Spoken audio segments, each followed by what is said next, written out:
Sometimes, we believe we're moving forward, blazing new trails, but in truth, we may just be walking in the shadow of ourselves.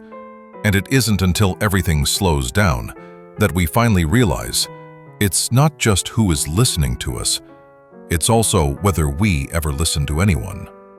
This is the story of a young, gifted man and his father who understood people more than logic.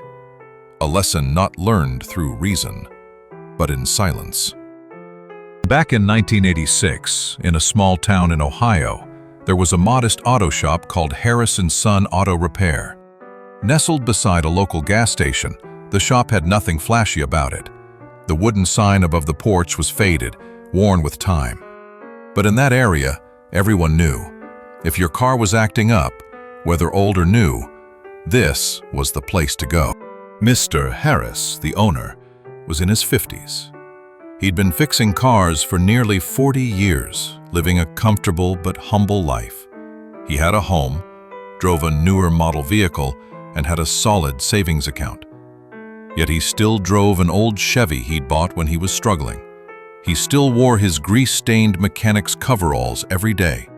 People trusted him not just for his skills, but for how he worked, with patience, kindness, and respect for everyone, regardless of status or wealth. Whether it was a high-end luxury car or a battered old pickup battered by winter storms, he would always clean his hands before opening the hood. I remember once a man brought in a rusted-out wreck. Even the door handle was hanging loose. Mr. Harris gently lifted the door, inspecting every bolt as if he were repairing something precious. "It's not only new cars that deserve care," he often said. "For some people, that old car is their whole life." Now, Mr. Harris had a son named David. David returned from California after years of study and work. He graduated from a prestigious technical school in Detroit and was once considered an up-and-coming star in the field. After graduation, he received offers from 3 different automakers. He chose an upscale shop in Los Angeles, a place serving business executives and serious car collectors willing to pay top dollar for custom upgrades. David was talented, truly talented, and he knew it. In the city, people valued efficiency, engineering, and reputation. And David had all 3 in spades. He was used to being right and expecting people to follow his advice. Returning home to help his father, he carried with him the confidence and the career swagger of a top-tier specialist. At first, the shop was packed. Everyone wanted to see the city mechanic in action. And David fixed cars fast, fixed them right, never took a shortcut. But gradually, things began to shift. An older man brought in his car, complaining about a rattling noise. David checked it over and shrugged. "Nothing's wrong. Your car's running fine.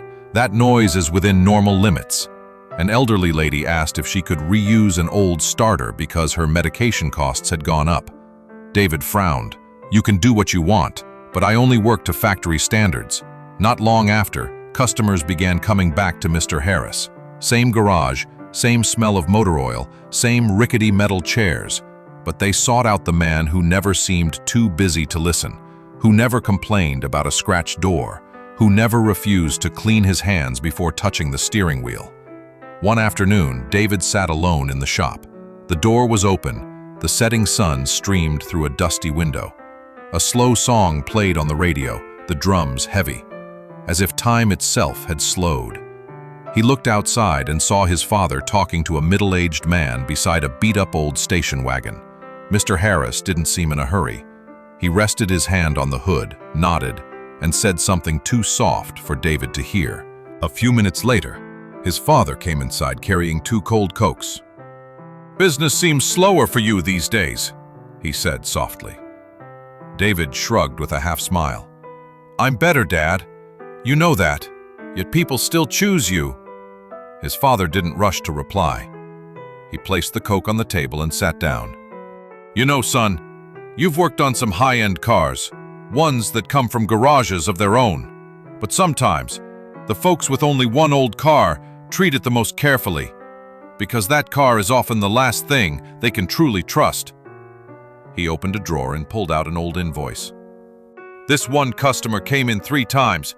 Kept saying his car rattled at night. I checked thoroughly. There was nothing wrong.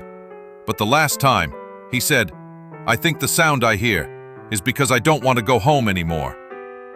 David went silent, his eyes fixed on the paper. The shop light switched on, illuminating his shadow, stretched across the cold concrete floor, across an empty driveway, touching the edge of the road. Under that light, he saw a shadow, large and imposing, like the reputation and praise he'd carried all those years. And in that moment, he understood. All this time, he hadn't been living as his true self. He'd been living in the shadow he cast. And the bigger the shadow, the smaller he felt. The rest of that afternoon passed in silence. The next morning, David cleaned his hands before touching the first car, and he began to ask the simple questions he'd avoided. When did you hear that noise most clearly? He didn't change overnight, but he had started to listen.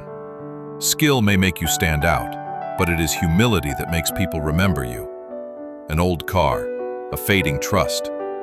Sometimes that's what remains when life has taken everything else. Kindness may not bring instant results, but it's the one thing that never goes out of style. And if this kind of story speaks to you, you're always welcome here. Subscribe and stay for the next one.